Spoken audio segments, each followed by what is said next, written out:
Hello friends, from 19th April to 25th April, 24th April, bank Nifty market का performance कैसा होगा, क्या करना है, क्या नहीं करना है, इस पे एक थोड़ा सा डिटेल डिस्कशन करेंगे। ये जरूरी इसलिए है क्योंकि ये जो एक कैंडल बनी थी आखिरी एक घंटे में बैंक निफ्टी पे, ये एक रिवर्सल कैंडल है। ये एक रिवर्सल कैंडल बन रही है। अब ये रिवर्सल कैंडल यहाँ पे एक ब्रेकआउट दिया, ये डेली चार्ट है बैंक निफ्टी का। ब्रेकआउट दिया, ब्रेकआउट देने के बाद एक रिवर्सल कैंडल बन रही है। वॉल्यूम्स भी ठीक ठाक है ऑन अ डेली बेसिस पे। अगर आप इसको 15 मिनट्स चार्ट्स पे देखेंगे तो आपको काफी क्लैरिटी हो जाएगी। ये बैंक निफ्टी का 15 मिनट चार्ट है। आप देखेंगे बैंक निफ्टी ने यहाँ पे पहला ब्रेकआउट दिया एट दिस लेवल 31,600। उसके बाद जब ये ब्रेकआउट दे रहा था, अगर आप इसको बड़ा कर लें, जब ये ब्रेकआउट दे रहा था तो आखिरी के 15 मिनट में थ्री बियरिश कैंडल्स है, जिसको हम टेक्निकल लैंग्वेज में कहते हैं थ्री ब्लैक क्रोस। आप पूरे दिन देखेंगे तो बैंक निफ्टी एक रेंज में ट्रेड होता रहा है।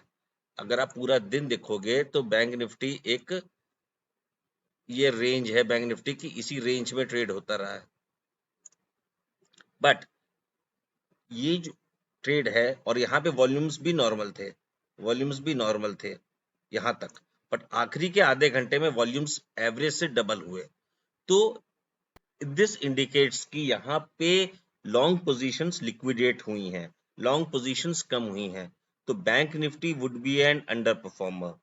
ये जो एक कैंडल था, लंबा कैंडल था, इसके लेवल के बराबर यहाँ पे आके क्लोजिंग दिया है बैंक निफ्टी ने।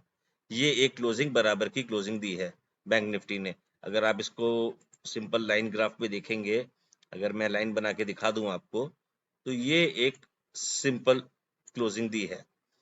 अब दिक्कत कहाँ पे आती है कि प्रॉब्लम कहाँ है?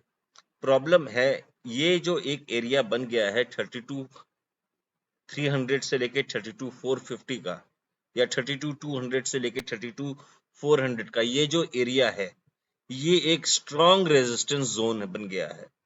बैंक निफ्टी के लिए इस रेजिस्टेंस जोन को क्रॉस करना बहुत मुश्किल है। अगर हम बात करें निफ्टी की,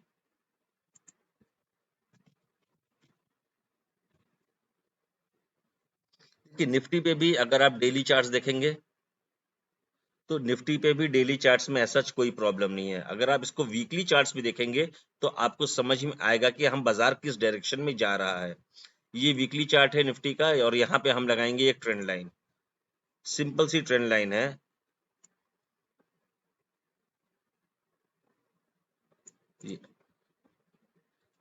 लास्ट वीक बैंक निफ्टी ने इस ट्रेंड लाइन को क्रॉस किया, नीचे को आया, और उसके बाद से ये जो ट्रेंड लाइन है यहाँ पे नीचे को है, और ये जो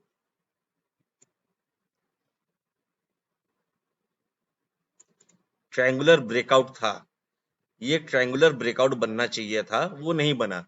ये ट्रेंड बेस्ड ब्रेकआउट बन गया। तो निफ्टी ने यहां से कवरिंग तो दी है, पर एक लेवल पे ही आके क्लोज किया है।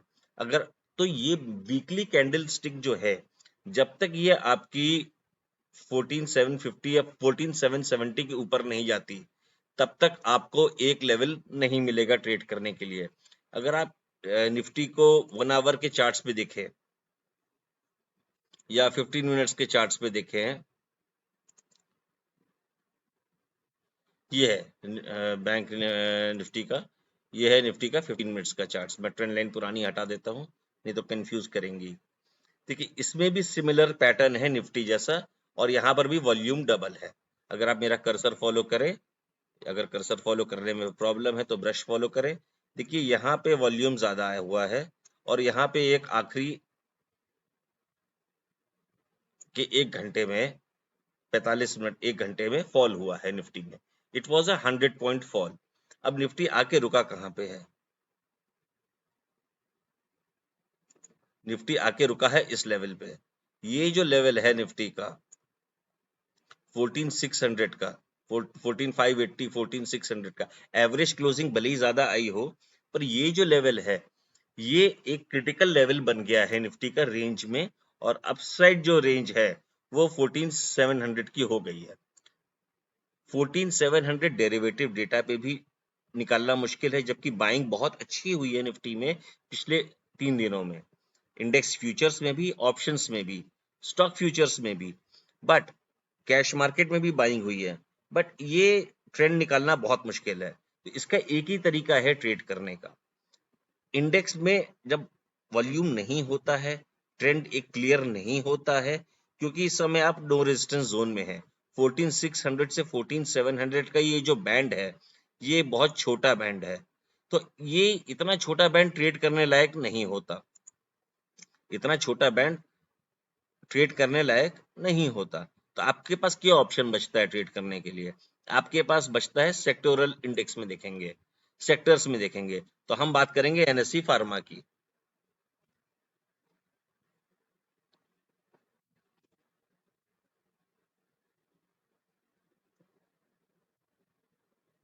एनएससी फार्मा में बहुत अच्छा चार्ट बना है।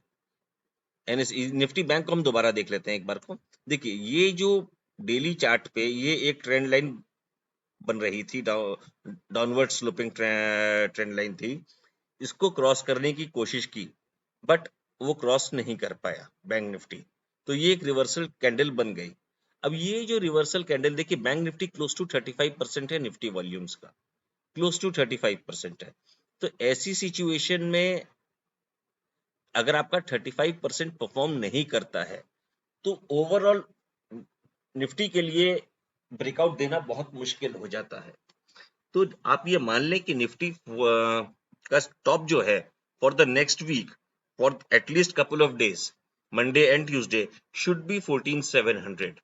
लॉकडाउन के फियर्स हैं, कोरोना के फियर हैं। जब तक कोरोना के केसेस कम नहीं होंगे, बैंक निफ्टी अंडर परफॉर्म करता रहेगा। तो इस बेसिस पे आप इसको बहुत ध्यान से ट्रेड करें। It is clearly a sell on rise in bank Nifty, clearly a sell on rise in Nifty. अच्छा क्या लगता है आपको? इसमें चार्ट्स में आपको दो चार्ट्स बहुत अच्छे लगते हैं। एक लगता है एनएससी फार्मा और दूसरा लगता है निफ्टी फार्मा, एंड दूसरा है निफ्टी बैंक, निफ्टी मेटल्स।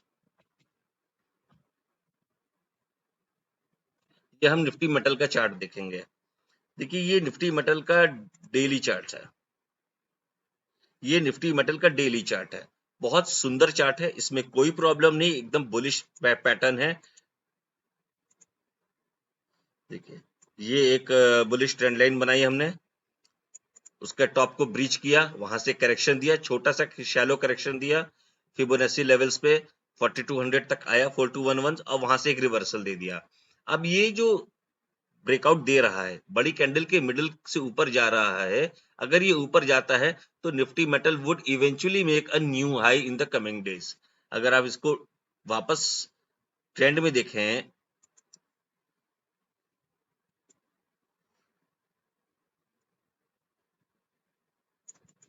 तो ये वापस उसी ट्रेंड में जा रहा है, और ये एक्सपेंडिंग ट्रेंड है। एक्सपेंडिंग ट्रेंड मतलब ये कि निफ्टी का मेटल इंडेक्स अपने टॉप के पास पहुंच रहा है और वो धीरे धीरे एक्सपेंड कर रहा है। जब जब भी कोई चैनल एक्सपेंड करता है, या कोई इंडेक्स या स्टॉक का चार्ट एक्सपेंड करता है, तो वो एक इंडिकेशन होता है कि वो अपने एक टॉप के पास, इंटरमीडिएट टॉप के पास पहुंच रहा है। अब वो इंटरमीडिएट टॉप कहाँ पे है? अगर हम मंथली चार्ट्स देखें, ये निफ्टी मेटल का मंथली चार्ट्स है। अगर हम पुरानी ट्रेंड लाइन को हटा देते हैं, तो निफ्टी मेटल ने यहाँ पे 4277 पे ब्रेकआउट दिया और वापस आके 4434 पे बंद दिया। ये लेवल्स पे क्लोज दिया है। वॉल्यूम्स देखिए राइजिंग चैनल में है। अगर आप और भी इंडिकेटर्स लगाना चाहें तो आप इसमें आरएसआई लगा सकते हैं, जो कि एक आपको एक क्लियर पिक्चर देगा। देखिए ये आरएसआई का टॉप बनने की कगार पे है, तो थोड़ा सा राइज और मिलेगा यहाँ पे, इससे ज्यादा राइज नहीं मिलेगा।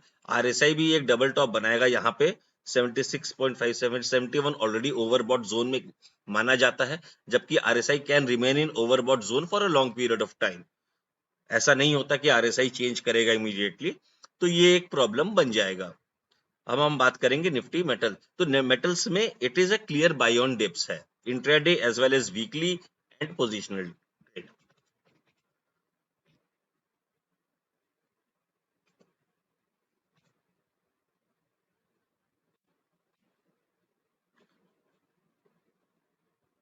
इसमें स्टॉक्स कौन कौन से अच्छे हैं?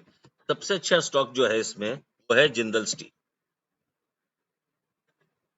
ये है जिंदल स्टील एंड पावर का चार्ट। देखिए मंथली चार्ट है, बहुत अच्छा ब्रेकआउट है सॉसर पैटर्न से, बहुत ही अच्छा ब्रेकआउट है। डबल टॉप बन रहा है यहाँ पे, डबल टॉप तो नहीं कहेंगे इसको, यहाँ पे आरएसआई में एक डबल टॉप बन रहा है। वॉल्यूम यहाँ पे थोड़े से कम हुए हैं, बट एक करेक्शन अगर नहीं होता है तो ये, अगर जिंदल स्टील आपको 414 पे जो बंद हुआ है, ये 440 का लेवल्स क्रॉस करता है जिंदल स्टील, तो ये यहाँ पे एक बहुत अच्छा बाई बन जाएगा। अगर आप इसको डेली चार्ट्स में देखेंगे तो ये आपको क्लियरली समझ में आएगा। तो ये डबल टॉप के पास पहुंच गया है, यहाँ पे एक थोड़ा सा डिप दिया, वॉल्यूम बहुत अच्छा है, कंसंट्रेशन क्लियर है, कोई प्रॉब्लम नहीं है। तो अगर ये 440 के ऊपर गया, 428 का जो हाई है, तो ये एक आपको अनदर 10% का राइज दे सकता है। ठीक है, थैंक यू सो मच।